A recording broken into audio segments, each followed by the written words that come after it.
दीन इस्लाम अपने मानने वालों को ये सबक देता है कि दुनिया में ज़िंदगी ज़रूर गुजारें, अल्लाह ताला की अता करदा नेमतों से नफ़ा ज़रूर उठाएं, अच्छा लिबास पहने, अच्छा खाना खाएं, रिस्क अगर हलाल हो तो अच्छा घर बनाएं, लेकिन दुनिया से दिल नहीं लगाना। अपनी तबीयत के अंदर सिर्फ़ दुनिया के माल की मोहब्बत ही को जगह नहीं देनी। कमर सीधी रखने के लिए खाना खाया जाता है और सितर छुपाने के लिए लिबास पहना जाता है और सर छुपाने को छत बनाई जाती है। मकसद ज़िंदगी रोटी खाना नहीं, मकसद हयात आला लिबास पहनना नहीं, इसी में खो जाना, इसी में ज़िंदगी गुजार देना और हर वक्त माल को कैसे बढ़ाना है, शोहरत कैसे हासिल करनी है, दुनिया में नाम कैसे कमाना है, इसमें पूरी तरह अपने आप को मुलव्विस कर लेना, उलझ जाना, ये इंसान को तारीक रस्तों में ले जाता है। सबसे बड़ा नुकसान ये होता है कि दिल सख्त होने लग जाता है। मुफाद परस्ती की वजह से इंसान सिर्फ लालच के साथ इंसानों से प्यार करता है, उसके इखलास के रिश्ते आहिस्ता आहिस्ता ख़त्म होने लगते हैं और उसे ख़ुद महसूस होता है कि यार मेरी ज़िंदगी कोई ख़ास माना नहीं रखती। मैं एक ऐसा शख्स हूँ जिसका काम ही सिर्फ पैसा कमाना है, जिसका काम ही सिर्फ दुनिया में नाम पैदा करना है। कोई मानवियत नहीं, हसासियत नहीं, कैफियत से खाली हो जाता है बंदा। अल्लाह ताला ने कुरान मजीद के अंदर इस हकीकत को बयान किया। इरशाद फरमाया अल माल वल बनून ज़ीनतुल हयातिद दुनिया। फरमाया माल और औलाद ये जीती दुनिया का सिंगार है। माल और बेटे, माल और औलाद ये हुस्न ज़रूर हैं, पर जब तक बंदा ज़िंदा है उतनी देर तक। ये जितनी आप और मैं ख़ुद अंदाज़ा कर लें कि ज़िंदगी कितनी को लंबी है और कितनी को लंबी होती है आजकल। फरमाया ये उतनी देर तक जीनत है जब तक इंसान ज़िंदा है। वल बाकियातुस सालिहात, और फरमाया बाकी रहने वाले तो नेक अमल हैं। जो चीज़ें बाकी रहेंगी, जिनका अजर मिलेगा, जो क़यामत में सामने आएंगी, वो सालिहात हैं। वल बाकियातुस सालिहातु खैरुन इंद रब्बिक, और फरमाया बाकी रहने वाली जो अच्छी बातें हैं, जो अच्छा अमल है, उसका सवाब तुम्हारे रब के पास है। और सिर्फ सवाब नहीं, सवाबम व खैरुन अमला, और वो बड़ी ही बेहतर चीज़ है जो अल्लाह की बारगाह में, वो बेहतरीन तोहफ़ हैं तुम्हारे लिए जो क़यामत में मिलेंगे। नबी करीम सल्लल्लाहु ताला अलैहि वसल्लम ने ना लोगों के सामने दुनिया की बेसबाती को बयान फरमाया। हुजूर ने अपने ग़ुलामों को ये सबक दिया है कि तुम थोड़ी देर के लिए दुनिया में आए हो, और अपने लिए भी सरवर कायनात अलैहिस्सलाम ने यही पसंद फरमाया। फरमाया मैं कोई तुम्हारी दुनिया से नफ़ा उठाने नहीं आया, थोड़ी देर वक्त गुजारने, ड्यूटी करने आया हूँ, फिर अल्लाह के हुजूर चले जाना है। और उम्मत को भी ये सबक दिया कि मुसाफिरों की तरह, राहगीरों की तरह तुमने वक्त गुजारना है।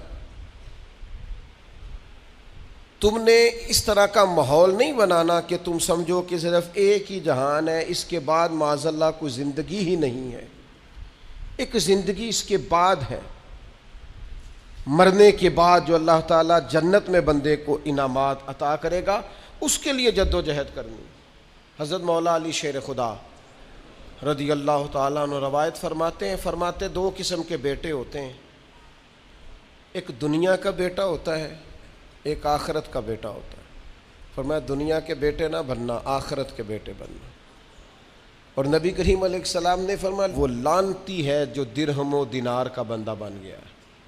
बंदा तो अल्लाह का बनना चाहिए था, लेकिन इसने लानत इकट्ठी की है, या दिरहम का बंदा बन गया या दिनारों का बंदा बन गया, यानी माल दौलत सोना चांदी इसका बंदा बन गया, हालांकि इसे अल्लाह का बंदा बनना चाहिए। इतना अपने आप को लालची कर लेना, इतना हरीस कर लेना कि मतलब सारा कुछ ही दौलत बन गई। हर चीज को दौलत के नुक्ता नजर से देखना शुरू कर दिया। इस कदर ज्यादा लोग उलझ गए कि कुरान मजीद ने कहा अल्हाकुमुत तकासुर हत्ता ज़ुरतुमुल मकाबिर, फरमाया तुम्हें गाफिल कर दिया है माल के लालच ने, यहां तक कि तुमने कब्रों के मुंह देख लिए। यानी मरते दम तक सिर्फ पैसा इकट्ठा किया है, सिर्फ और सिर्फ अपनी जात के फरोग के लिए, अपने मेकअप के लिए, अपने आप को बनाने संवारने दिखाने नाम पैदा करने में वक्त ज़ाया कर दिया। और ये बहुत बड़ा मसला है हमारे दौर का। हम अपने ज़ाती कद को ऊंचा करते रहते हैं हर वक्त, मेरा नाम हो जाए, को पता चल जाए कोई। और सियाने सियाने बंदे, मामला फहम बंदे, मुदब्बिर आदमी, ऐसा नहीं कि बेवकूफ़ हैं, समझदार हैं, लेकिन बेचारे तस्वीरों के चक्कर में पड़े हुए हैं, फ़ोटोबाजी कर रहे हैं। आप हैरान होंगे कि हमारी कौम एक तरफ ये है कि लोग बेचारे बिलों के लिए परेशान हैं कि उनके पास अदा करने को पैसे नहीं, और दूसरी तरफ हमारे पास इतना पैसा है कि सिर्फ बड़े सारे बोर्ड पर हमने बड़ी सारी एक फ्लैक्स लगवाई है जिसकी कोई ज़रूरत नहीं थी, उस पर ईद मुबारक लिखा है, और मसला ईद मुबारक का नहीं था, वो जो जिसकी नीचे फ़ोटो लगी थी ना, उसने ज़रा दिखाना था कि मैं भी यहाँ रहता हूँ नीचे। ये क्या है भला? ये वो नफ्स की तस्कीन है, ये वो करार है कि जिसके पीछे थक गए लोग। यानी को थोड़ी तारीफ कर दे, दिल ठंडा हो गया, सुकून आ गया, वो ज़रा पता चल गया 10 आदमी मुझे जानते हैं, कुछ तसल्ली हो गई। ये इतनी बड़ी नफ्स परस्ती में इंसान लग जाता है कि पुराने जो हुक्मरान होते थे उन्होंने वजीफे पे लोग रखे होते थे कि तुमने हमारी तारीफ़ें करनी, तनख्वाहें मिलती थी खुशामदे करने की, शुआरा को ख़रीदा जाता था हमारे मनाकिब लिखो, नफ्स की तस्कीन। लेकिन कुछ रब के बंदे ऐसे भी थे, इन्होंने कुरान जब गौर से पढ़ा, जिन्होंने अहादीसे मुबारका को बालग नजरी से देखा, जिन्होंने सोहबत रसूल करीब से उठाई, तो उन्हें तय हो गया कि असल घर तो आखिरत का घर है। वल आखिरतु खैरुम व अबका, आखिरत खैर वाली भी है, हमेशा बाकी रहने वाली। जब ये तय हुआ तो फिर उन लोगों की सूरतें लोगों के सामने आई, तो उनकी जिंदगियां भी लोगों ने देखी, तो आश कर उठे। इन पहली सफ के जाहिदों को देखोगे ना, तो जब सबसे पहले नाम गिनोगे तो उनमें एक नाम हजरत उमर फारूक का भी मिलेगा। माज़ल्ला सुम्मा माज़ल्ला नकले कुफ्र कुफ्र न बाशद। कुछ लोग ऐसे भी हैं रिफ्स ज़दा, और ऐसे लोग जिन्होंने माज़ल्ला सुम्मा माज़ल्ला सहाबा के बारे में जिनकी राय ठीक नहीं। आप हैरान होंगे कि जो माज़ल्ला सुम्मा माज़ल्ला हज़रत उमर के बारे में राय ठीक नहीं ना रखते, ये कमाल है ना। जो राय ठीक नहीं रखते, ये वो भी कहते हैं कि 10 साल से ज़्यादा वक़्त तक 24 लाख मुरब्बा मील पे हुकूमत करने वाले शख्स ने अपने घर में 1 रुपया भी नहीं जाने दिया। आप इसे छोटी बात समझते हैं? बहता दरिया हो और बंदा कहे नहीं मैंने खुश्क रहना है, ये कैसे हो सकता है? यानी कट्टर मुखालिफ भी कहता है कि ना माले खजाना में से कोई उमर की जेब में आया है, ना उमर फारूक की औलाद की जेब में आया, उन्होंने आने दिया ही नहीं। वो जो जुहद था ना, ज़हन बन गया था कि दुनिया नहीं इकट्ठी करनी, आखिरत बचानी है। और ये एक बात और भी ज़हन में रख लें, जुहद से मुराद ये नहीं कि बंदे की जेब में कोई शय ना हो तो फिर वो जाहिद होता है। हज़रत सुलेमान भी जाहिद थे, पर उन्होंने दुनिया पर हुकूमत की है। जाहिद थे जनाब यूसुफ अलैहिस्सलाम भी, पर हुक्मरान भी थे। कोई नहीं मिलेगा इतना बड़ा जाहिद जितने बड़े जाहिद और परहेजगार हज़रत उस्मान गनी थे, पर घर में लाखों करोड़ों पड़े रहते थे। पैसा होना और बात है, लेकिन दिल पैसे से लगा होना ये और बात है। हज़रत उमर रज़ियल्लाहु ताला अन्हु की ज़िंदगी सारी पढ़ लो और गौर से पढ़ लो। माज़ल्लाह कोई नाकेदाना अंदाज में भी पढ़ ले, मुखालिफ आए मैदान में, एक बात माननी पड़ेगी कि दाएं बाएं आगे पीछे दौलतें फिरती रहीं, पर फारूक आजम की नज़र को दौलत लुभा नहीं सकी। उनका ध्यान सीधा या बैतुल्ला शरीफ की तरफ रहा है या गुंबद खजरा वाले महबूब की तरफ रहा है। लुभाया नहीं किसी चीज में, ना ना ना, कोई चीज करीब आ ही नहीं सकी। हजरत साद बिन नबी वकास रज़ी अल्लाह ताला अन्हु का एक कौल है और दर्जनों बीसियों सैकड़ों बातों और किताबों का निचोड़ है। हज़रत साद बिन नबी वकास रज़ी अल्लाह ताला अन्हु बयान करते हैं, मुसन्नफ़ इब्न अबी शैबा में मौजूद है। हज़रत साद बिन नबी वकास कहते हैं, मुझे अल्लाह की कसम उमर कोई हमसे मुकद्दम आदमी नहीं थे, लेकिन दर्जा बहुत ज़्यादा ले गए। को पहले नहीं आए, उनसे पहले भी लोग आए, कोई ज़्यादा आगे बढ़ बढ़ के ज़्यादा काम नहीं किया। ये सही सनद से मुसन्नफ़ इब्न अबी शैबा में मौजूद है। हजरत साद बिन नबी वकास कहते हैं, अल्लाह की कसम एक बात थी जिसकी वजह से उमर साहब से आगे निकल गए। हुजूर वो क्या? फरमाने लगे, उमर ने दुनियादारी से दिल नहीं लगाया, माल से, लालच से, हिरस से, हवस से दूर रहे उमर। उनकी दुनिया से बेरगबती उनको आगे ले गई। और यारो दानशमंदां दा काम नाही दिल दुनिया ते लाना, इस वोटी ते लख खामद कीते। दरवेश से पूछा, हुजूर, कहने लगे हुजूर ये ज़मीन मेरी है, तो हंस पड़े, कहने लगे तेरे से पहले किसकी थी और तेरे बाद किसकी होगी? दानशमंदां दा काम नाही दिल दुनिया ते लाना, इस वोटी ते लख खामद कीते, जो कीता सो खाना। तो खा जाती है, रोज नया खामद करती है ये दुनिया, हर रोज नया हुक्मरान बनाती है। आपके मुल्क में कई वजीर आजम हैं जो जिंदा है, पूछता कोई नहीं, कई सुदूर रह चुके हैं, जिंदा है, पूछता कोई नहीं। दुनिया का जो सबसे बड़ा ओहदा था बज़ाहिर वो मिला है, लेकिन हाल क्या है? कुछ भी नहीं। जब तक कुर्सियों पे थे हैसियत और थी, कुर्सी पे उतरे तो हैसियत। हजरत उमर की जिंदगी का बड़ा सबक यह है कि दुनिया से बेरगबत हो जाओ, जो तुम्हारा है बस वही तुमने हासिल करना है। आने वाली नस्ल को भी हिरस, हवस, लालच, मुफाद परस्ती पे न लगाओ। आपने नाराज़ नहीं होना, चंद दिन पहले मुझे एक यूनिवर्सिटी में बुलाया गया लेक्चर के लिए, तो कहने लगे जी मेन आपने बात छेड़नी है, बिल्कुल मेन। आखिर क्या वजह है कि पढ़े लिखे समझदार इतनी इतनी बड़ी डिग्रियां और फिर लोग गलत तरफ निकल जाते हैं? तो मैंने कहा मुझे ज़्यादा तो नहीं पता, लेकिन हम जब पढ़ते थे ना तो जिस बच्चे से पूछते थे ना, ज़्यादा बच्चे यही कहते थे, बड़े होकर क्या बनोगे? कहते मैंने डॉक्टर बनना है और मखलूक की खिदमत करनी है। ज़्यादातर यही कहते थे। वो बड़े होकर डॉक्टर तो बन गए, पर अगला लफ्ज़ भूल गए। डॉक्टर बन गए वो, लेकिन मखलूक की खिदमत करनी है ये वो। फिर उन्होंने चौंकियाँ रखी हैं 2-3, एक पे फीस जमा करा लो, एक आगे आ जाओ, ये इतने पैसे मशवरे के हैं, ये फिर दवाई भी वहाँ से लेना जहाँ से मैंने कही है, टेस्ट भी उस लेबॉर्ट्री से कराना जो सब की बात नहीं करता, लेकिन जो है वो बहरहाल है। खुदा रहा कहीं तो दुनियादारी छोड़ दो, किसी मकाम पर तो इसको छोड़ दो। और यार मैं तो उस दिन बड़ा ही तड़पा था जिस दिन एक बूढ़े ने मुझे आके कहा था, पीर साहब मैं थोड़ी माँ बाप की शान ते तकरीर सुनी है, क्या बात है।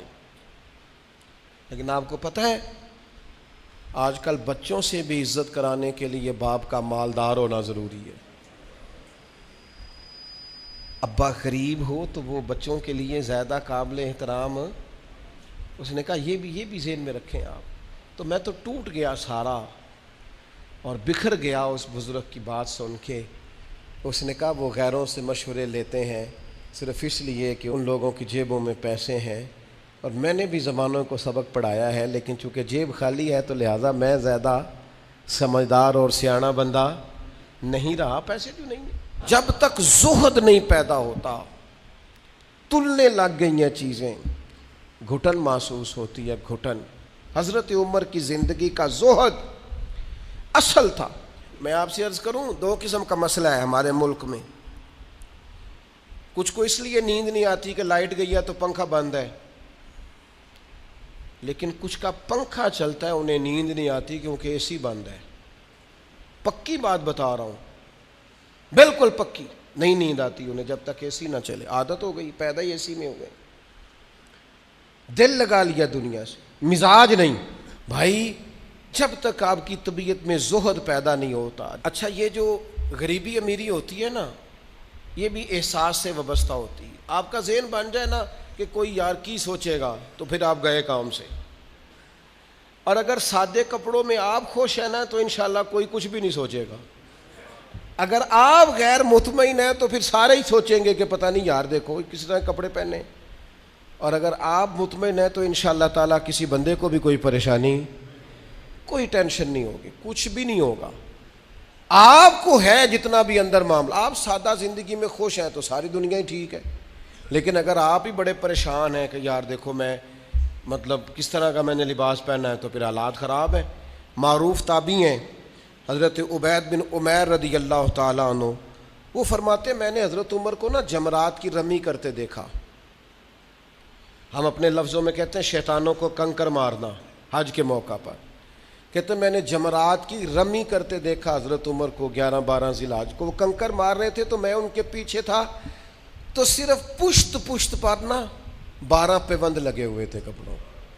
सिर्फ कमर मैंने देखी क्योंकि सिर्फ पुश्त मेरी जान, 12 पेबंद लगे थे। लेकिन फरमाते हैं जब उन्होंने रुख मेरी तरफ किया तो जलाल वही था जो हज़रत उमर का होना चाहिए। मैं बड़ी दफ़ा कहता हूँ, मुझे फिर कह लेने दो यार, रोब कपड़ों का नहीं होता, किरदार का होता है। आप कपड़ों से रोब डालना चाहते हैं, बड़े बड़े मोबाइल हाथों में पकड़ के रोब डालना चाहते हैं, बड़ी गाड़ियों से उतर के रोब डालना चलते हैं, कोई नहीं डलता। अब तो भाई दुनिया एक से एक बढ़कर है। रोब आपके किरदारो अमल का होगा, रोब होगा आपकी शख्सियत के विकार का, आपकी वफादारी का रोब होगा। हज़रत उमर रज़ी अल्लाह ताला अन्हु की ज़िंदगी में जो ज़ुहद था, अच्छा उन्होंने बहुत सारे गवर्नरों को पकड़ा, कहा तू रेशम का लिबास पहनता है या तूने माल बना लिया है, चला इधर।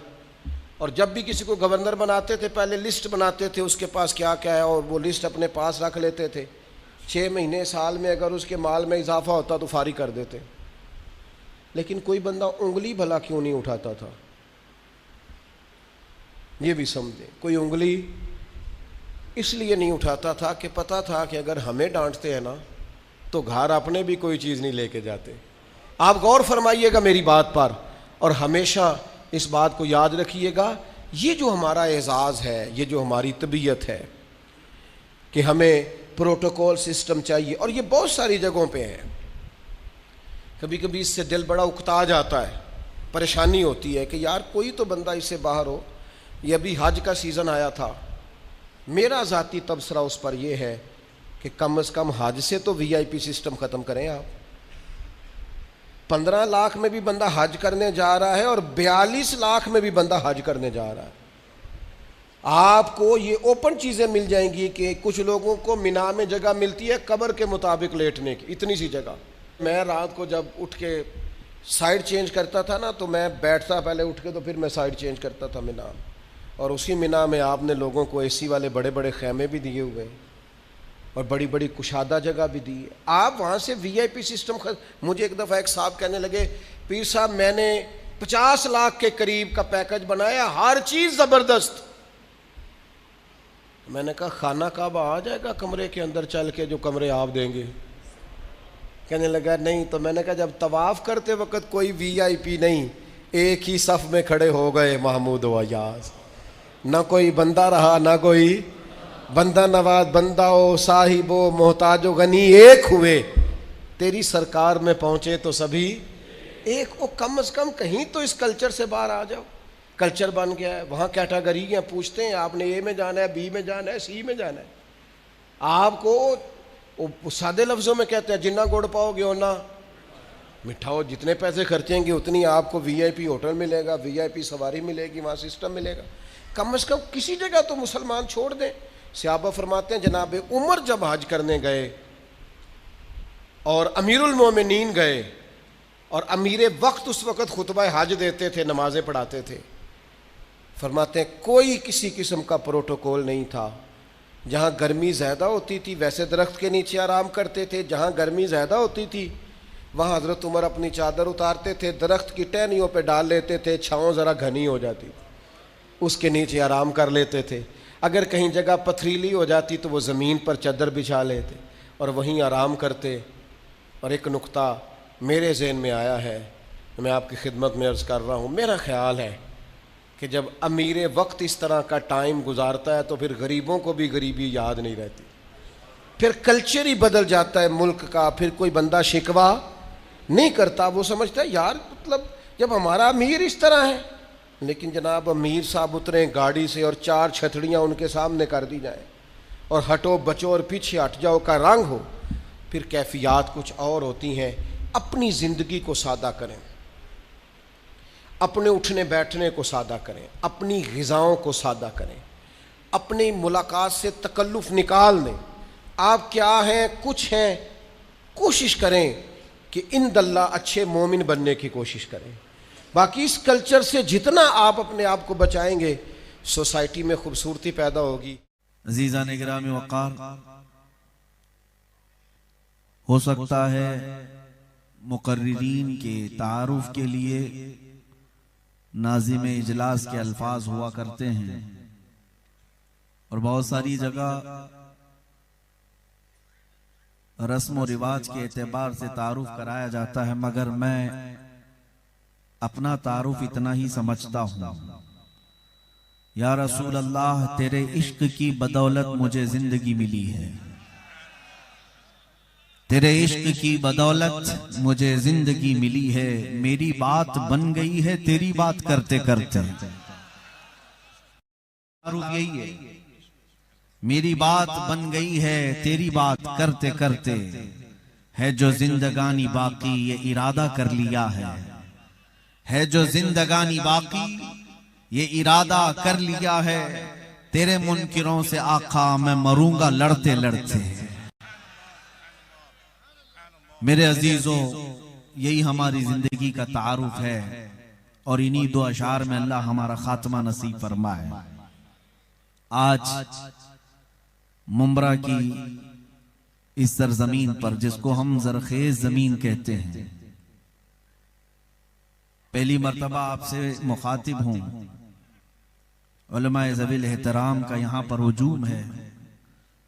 ये मिंबर नूर सजा हुआ नायबान रसूल से, लेकिन मेरे लिए एक तारीख है मेरी जिंदगी की। हो सकता है मुंब्रा वाले ना जानते हो, मुंब्रा वाले पहचानते जरूर हैं कुछ बातों से।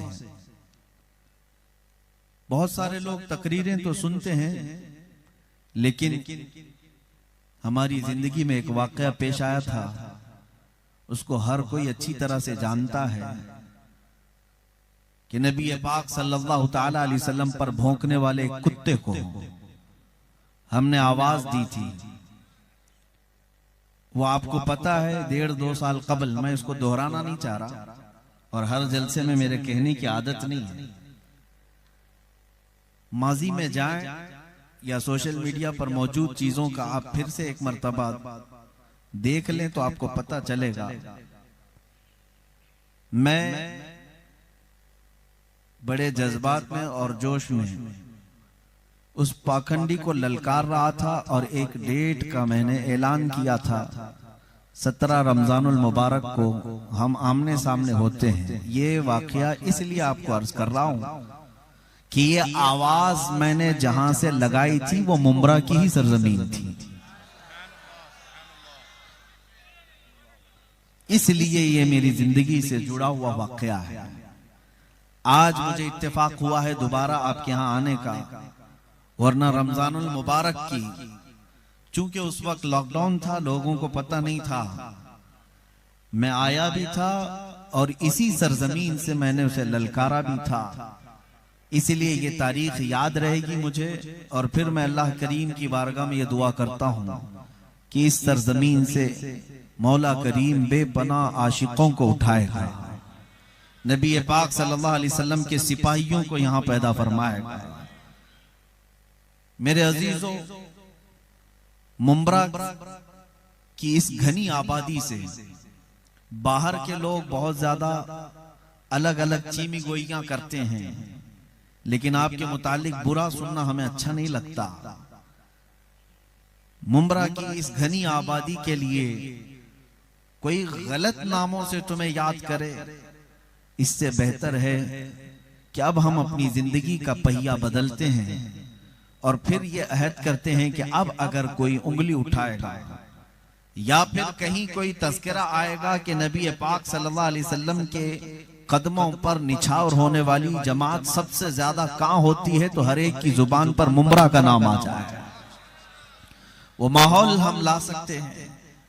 अजीज़ान गिरामी वक़ार, आज जश्न गौसे आज़म में मैंने एक आयत तिलावत की है, हमारे अकीदे भी संवर जाएंगे, बहुत सारी गुत्थियां भी सुलझ जाएंगी।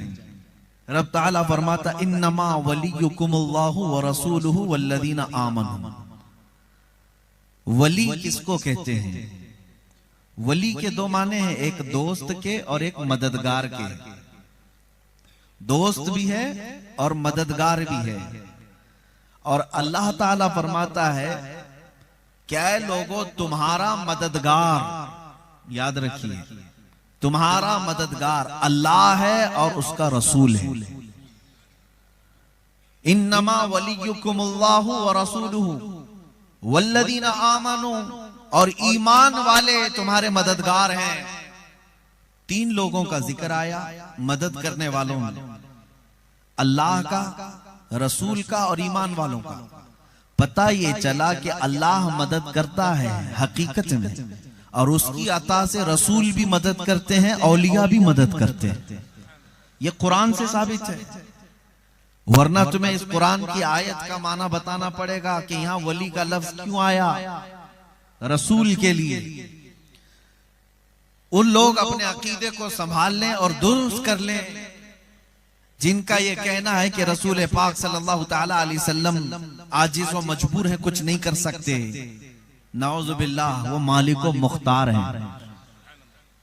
तुम्हारे अकीदे के मुताबिक आजिज व मजबूर नहीं, कुरान के अकीदे के मुताबिक कुरान कहता है वो मददगार हैं, मोमिनों के मददगार हैं। बल्कि हम तो ये कहते हैं नबी मुख्तार कुल हैं, जिसे जो चाहे अता करते हैं। अजीज़ान गिरामी वक़ार, हुजूर पाक सल्लल्लाहु ताला अलैहि वसल्लम को मददगार कहा गया है कुरान पाक में। और इसलिए मोमिनों को मैं आज ये मुखातिब करके जरूर कहूंगा, जो लोग तुम्हें नबी पाक सल्लल्लाहु अलैहि वसल्लम से बेगाना करने के लिए ये बातें गढ़ते हैं कि अब उनसे कुछ नहीं हो सकता, वो तुम्हारी मदद नहीं कर सकते।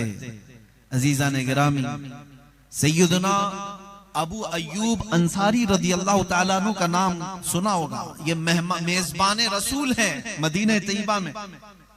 हुजूर पाक की वफात के बाद, 1-2 साल के बाद की बात नहीं कर रहा हूं, तकरीबन 50 साल के बाद, नबी पाक सल्लल्लाहु ताला अलैहि वसल्लम की वफात के तकरीबन 40 साल के बाद या 50 साल के बाद हजरत अबू अय्यूब अंसारी रदियल्लाहु ताला अन्हु हुजूर पाक सल्लल्लाहु ताला अलैहि वसल्लम के हुजरे में दाखिल होते थे और नबी पाक सल्लल्लाहु अलैहि वसल्लम की कब्र अनवर पर सर रखते थे और वहां मदद तलब करते। एक बार उस वक्त का हाकिम था मरवान, वो आया और पीछे से उसे अंदाजा नहीं था, वो सोचा कोई देहाती शख्स होगा, कोई आम बूढ़ा आदमी होगा। दामन पकड़ करके उठाया, कहा कौन है, यहां क्या कर रहा है? तो उन्होंने एक लफ्ज कहा, हजरत अबू अय्यूब अंसारी, और वही अकीदा अल्हम्दुलिल्लाह बरेलवियों का है। हजरत अबू अय्यूब अंसारी फरमाते हैं, लम आती बिहजरिन बल आती इला रसूलिल्लाहि सल्लल्लाहु अलैहि वसल्लम, मैं किसी पत्थर के पास नहीं आया, मैं अल्लाह के रसूल के पास आया। कब्रों को जो कहते हैं ये पत्थर और मिट्टी के अलावा कुछ नहीं, वो सहाबी रसूल का एक अकीदा सुन लें। वो सहाबी रसूल कहते हैं कि मैं अल्लाह के रसूल के पास आया। अल्लाह के रसूल के पास आया, क्यों आए? जिंदगी में आते थे, समझ में आती है बात कि वो आपकी रहनुमाई कर देते थे। बादे वफात क्यों आते? सहाबा इकराम रिदवानुल्लाहि ताला अलैहिम अजमईन का अकीदा ये था, जिस तरह रसूल करीम सल्लल्लाहु अलैहि वसल्लम अपनी हयात में मदद करते थे, वफात के बाद भी मदद करते थे। अब मैं यहां से गुफ्तगू को आगे बढ़ाता हूं, इतनी तमहीद आपके जहन में आ जाए कि वो रसूल मददगार हैं, तब हम आगे बढ़ेंगे। वो रसूल मददगार है और हमने देखा है नबी पाक सल्लल्लाहु अलैहि वसल्लम की मदद को।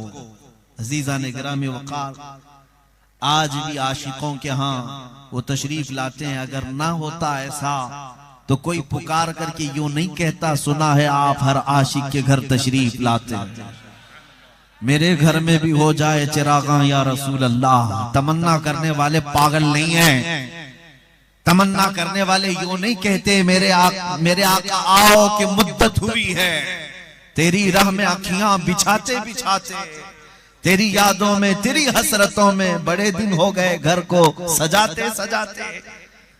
तमन्ना करने वाले यूं ही नहीं कहते वो नबी पाक सल्लल्लाहु अलैहि वसल्लम मददगार हैं, इसलिए उलमाए वक्त ने भी ये कहा है। बल्कि हम तो ये कहते हैं जलसों में, मेरी तो आदत है, मैं ये कहता हूं वो आएंगे, आते होंगे, अभी आएंगे, यही सोच के हमने महफिल को सजा रखा। हम उनकी मदद के मुंतजिर हैं।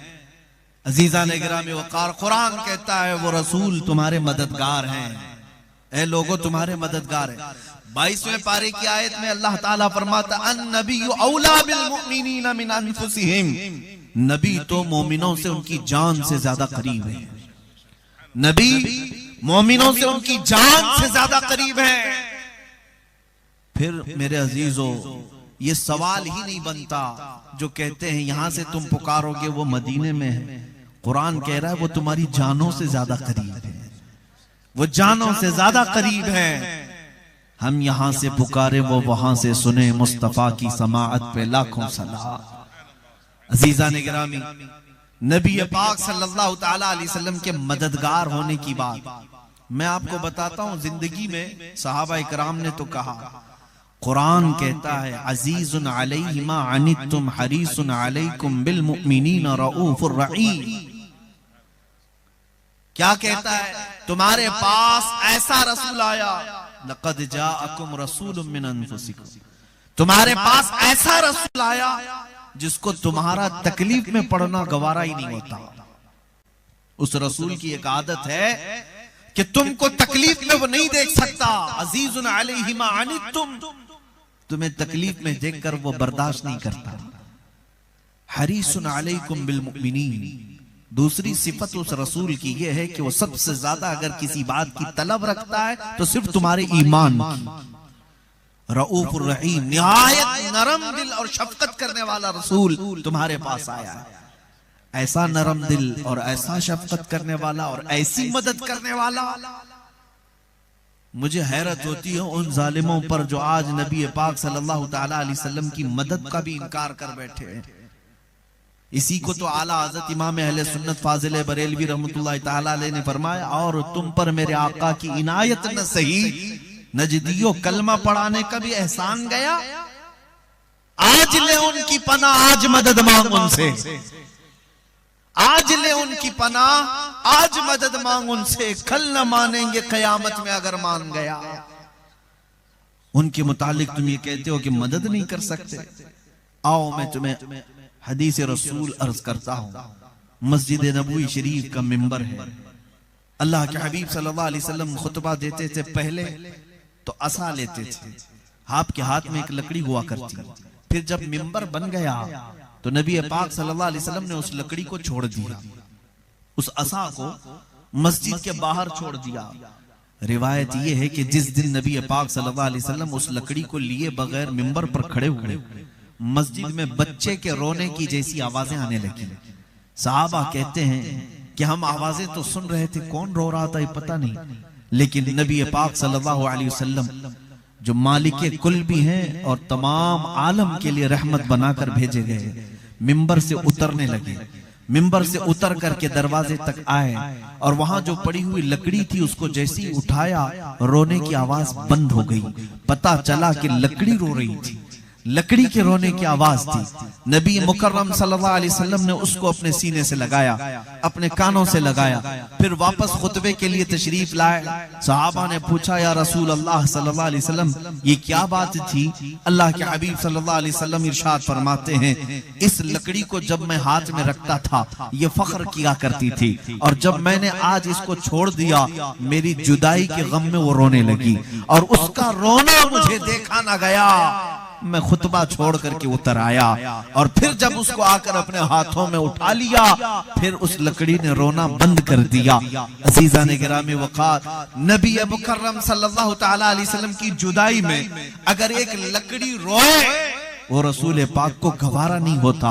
वो मिंबर मदीने का छोड़कर उतर जाते हैं। तुम उम्मती हो, तुम मुस्तफा करीम सल्लल्लाहु अलैहि वसल्लम की जुदाई में अगर रो, तो क्या ये बात मुमकिन नहीं है कि वो नबी मुकर्रम सल्लल्लाहु अलैहि वसल्लम उसी तरह आज भी हमारे घर तशरीफ ला सकते हैं, जिस तरह शरफुद्दीन बूसीरी ने अपने हुजरे में लकवा और फालिज की बीमारी में पुकारा था, अमिन तदक्कुरी जीरानी बिदी सलामी मज़स्त दमअन जरा मिन मुक़लतिन बिदमी अम हब्बति रिउ मिन तिलक़ाई काज़िमतिन व औमदल बरक़ु फ़ि ज़लमाइ मिन इज़मी फमा लिअयनैका इन क़ुल्त फ़ाहमता व मा लिक़ल्बिका इन क़ुल्त तस्तफ़िक़ यहिमी अयहसबु सब्बु अन्नल हुब्ब मुनकतिमुन मा बैन मुनसजिमिन मिन्हु व मुद्दरिमी मुहम्मदुन सय्यिदुल कौनैनि वत्थक़लैनि वल फ़रीक़ैनि मिन अरबि व मिन अजमी या अक्रमल ख़ल्क़ि माली मन अलूज़ु बिही सिवाका इंद हुलूलिल हादिसिल अममी वलन यदीक़ रसूलल्लाहि जाहुक बी